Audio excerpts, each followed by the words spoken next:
Good morning, everyone, and thank you very much for joining. This is the morning market review.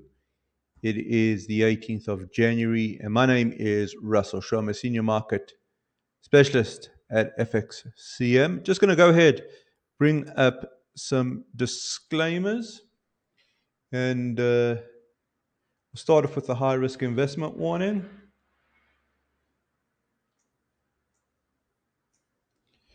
If I can just get you to read through that. And I'll just adjust the camera here. That looks a bit better. All right. I'll just keep this high risk investment warning on for a few moments. Hey, Kim, good morning to you. Raj, pleasure to have you on the live stream. Thank you very much for signing in.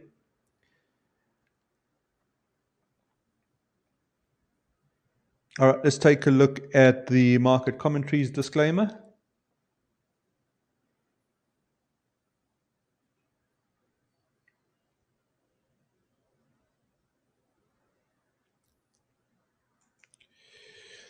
Okay, good. And let's go ahead. Let's take a look at the real rate. All right. So this is what we looked at yesterday. Apologies. Yesterday we were 2 hours later. I just had some technical issues, but we did take a look at this chart yesterday. By and large, to me, this is the key chart to start our analysis with. This is a key driver of the market, and it adjusts as we get the economic data that is effectively released. And what we've got to understand, okay, so we've got this head and shoulders, so it looks like a topping pattern. So the market's expecting rates to come down, and that's kind of the key point to our hypothesis, right? That's the key point. Okay. Can I just double check? Can you guys hear me and can you see me? Just want to double check. Raj, can you hear me?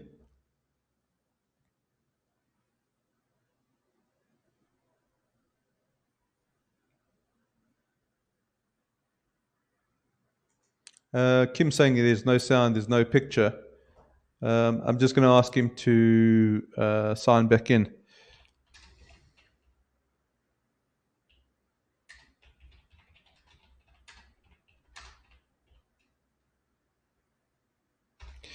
Okay. All right. So just getting back to the chart here. This is the key chart. This is the question.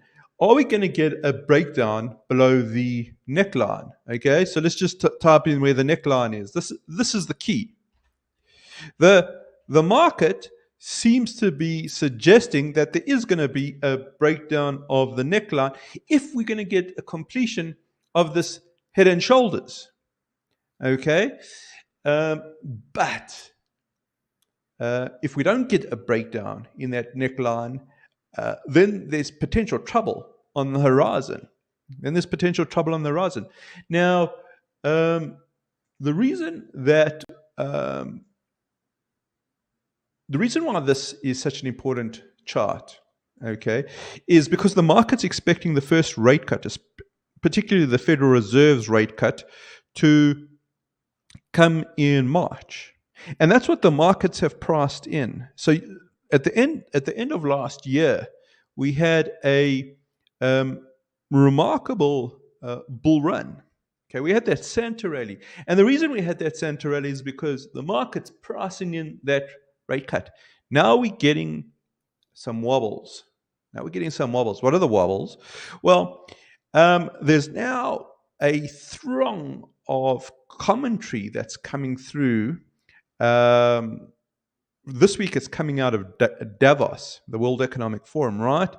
In that there is repeated commentary to just expect monetary policy to ease slower than anticipated.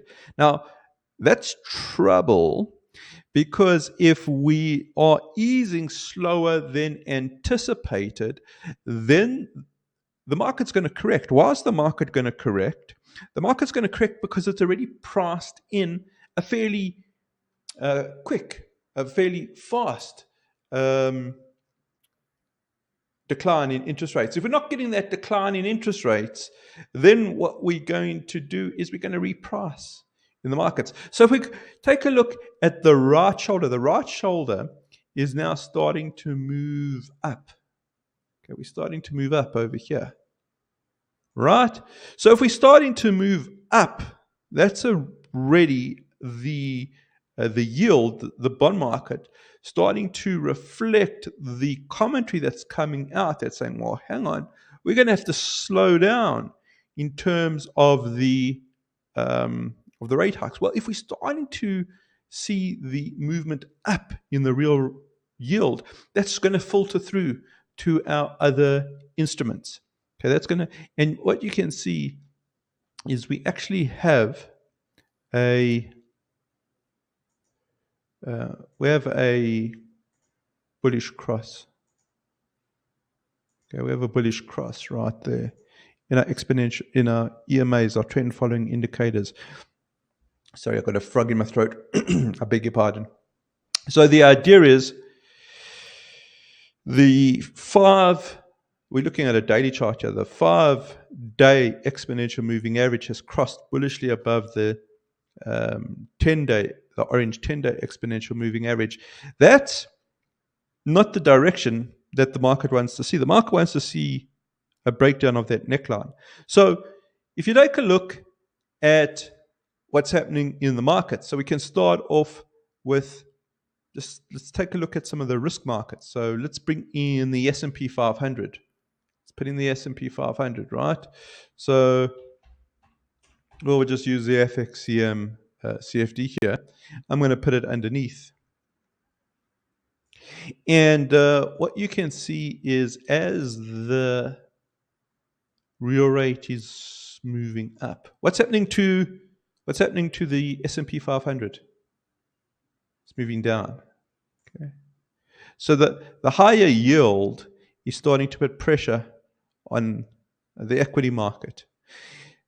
So we've got to watch the data, and we've got to watch the speed that the rates decline at, because that's going to either unwind what's already been discounted in the market, or the market is going to move higher if we see that breakdown in that neckline. You can already see, let's just do some correlation here. Let's do some correlation. You can see as the rate moved up, okay, as the rate moved up, the S&P moved down, okay, and then as the rate moved down, the S&P moves up, okay. So you can see the correlation. So now that we're getting this movement up here, it's no surprise that we're getting a movement down here in the S&P 500. Can you guys see that? So we've got to be very cognizant of the fact that the market's tracking these rates, and the rates in of themselves are going to respond to the data and the communication that's coming out from policymakers. Okay, let's just take out the drawings. Let's take out the indicators. I lost the S&P. Let me just put the S&P back in. I'll make this logarithmic. Okay, can you see the similarity here? See, as the real rate's drifting,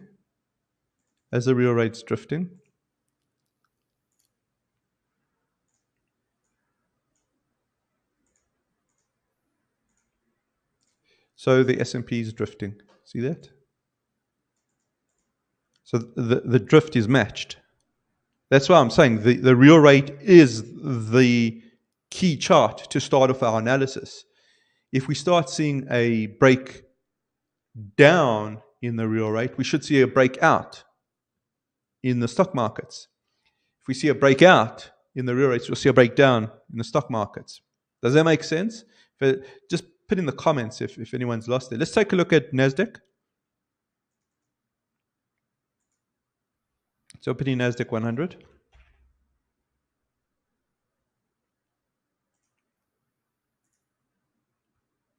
Okay.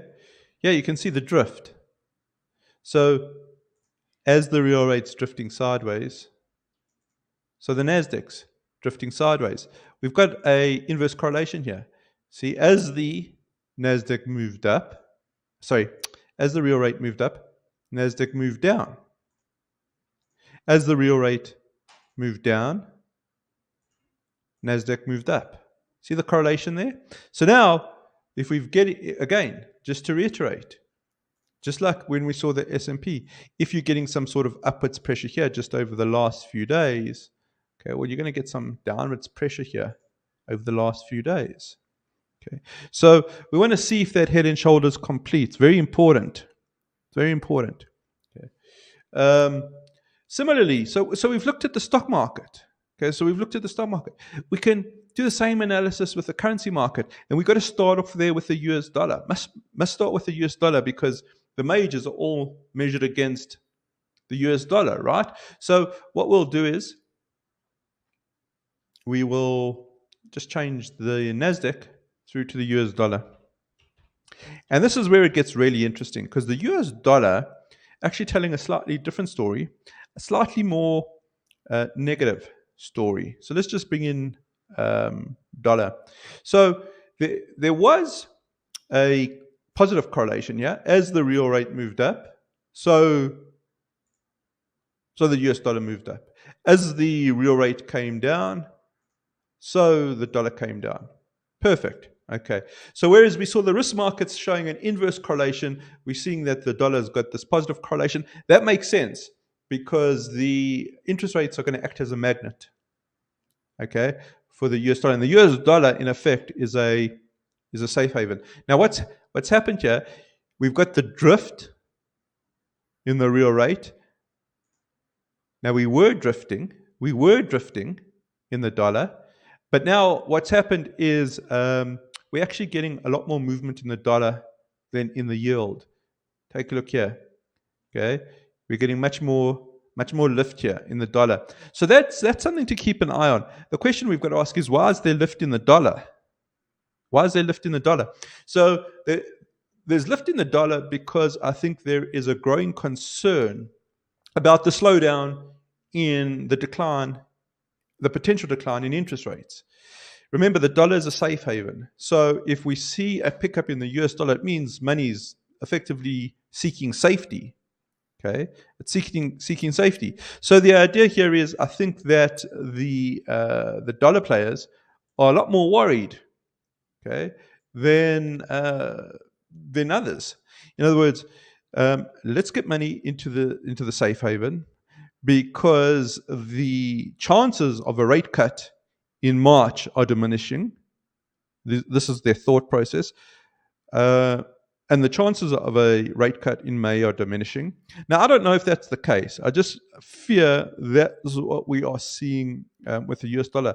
And that's interesting because if there is any data that supports otherwise, if there's data that comes in that suggests that we are going to get swift rate cuts, so if we do see some sort of weakness in, say, the labor market, which we're not seeing yet, if we do see a decline in CPI, which we have seen, but it's slowed down over the last print or so.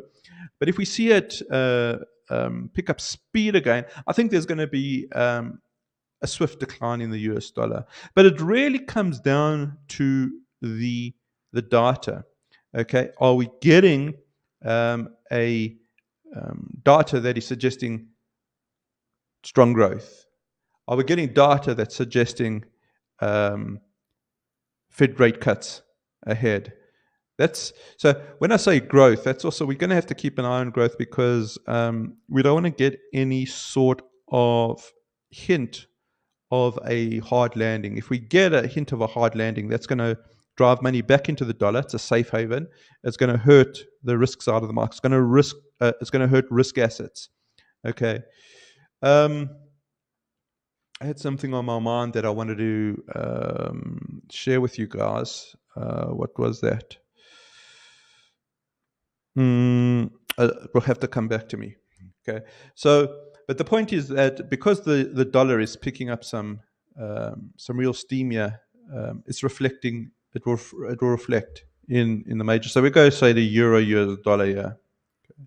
Go through the euro US dollar here.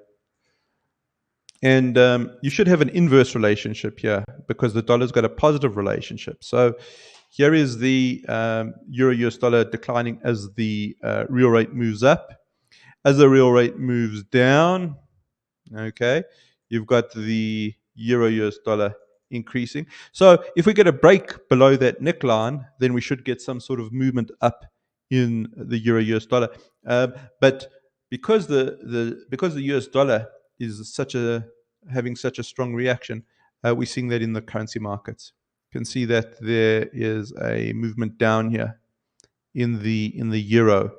Okay, so we just want to be very cognizant of the way and the direction that the way the data is released and the direction that the yields respond to the data that's released. Very important.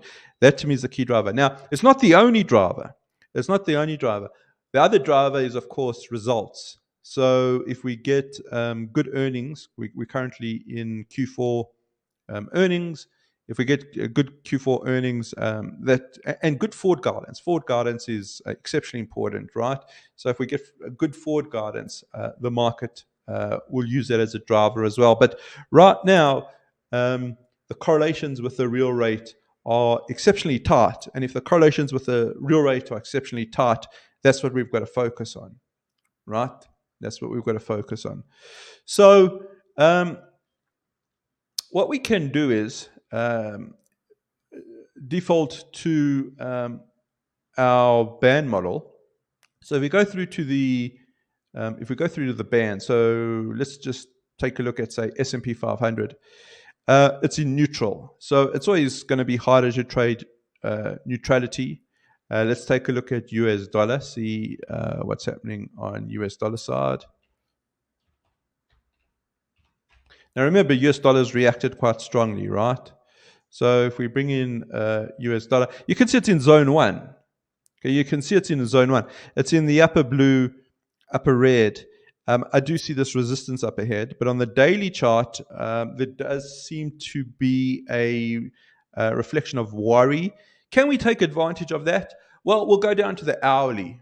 Okay, we go down to the hourly, and we'll see if the hourly is giving us any potential clues with the US dollar. So remember S&P 500, that was neutral. Okay, so what you can do, if we just take a look at the hourly, if we want to sync up with the daily chart, remember the daily chart's in zone 1, okay, then we should see some sort of support here.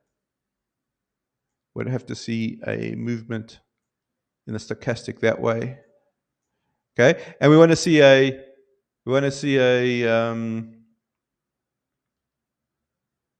crossover, a bullish crossover over here. We don't have that yet. Let's take a look at euro. Let's just take a look at euro. Remember, we can't do much with S&P at the moment. It's in zone 2. It's in zone 2. We can actually take a look at NASDAQ 100. That was another one that we looked at. Let's just bring it up. But it's probably in zone 2. It's in zone 2. It's a neutral. It's very hard to trade. Okay. But you go through to, say, euro US dollar. And just as a trader, so we're looking now very, very much in terms of the short-term sentiment. Well, we're in zone 3. We're in zone 3. So what we can do is we can go to, let me just share the tab. I haven't shared the tab. Here's the euro US dollar. We're in zone 3 between the lower blue and the lower red. I beg your pardon. RSI is below 50. So if we want to take a look at euro US dollar in terms of trying to time the zone 3 movement, just go through to the hourly chart. And then here's something interesting. It looks like we're getting a movement here. We'll need to get the bearish cross there. And we would need to get the stochastic to move through to that lower quintile area. So stock markets, okay, looking neutral at the moment. Currency markets, perhaps the short-term sentiment on the currency markets, maybe we can use that. The short-term sentiment is, I think, something that we've got to be very careful with because, in my opinion, it's contra-trend. I think it's contra-trend because of that big head and shoulders in the real rate. But because we are moving counter-trend at the moment and we go down to the shorter-term charts, then potentially we can start using our daily and our hourly chart and try to synchronize between those. So we use the zones on our daily and then the trend following indicator and stochastic on the hourly. All right, that's as far as we'll go this morning. If there are any questions, just go ahead and type those in. Any questions, go ahead, type those in. I hope that I didn't lose anybody, but I don't have any real questions indicating that. I think we could wrap up here. All right, let's wrap up here. Thank you very much for joining me this morning. We'll do it all again tomorrow. Okay, all right, guys. Have a great day ahead. Cheers.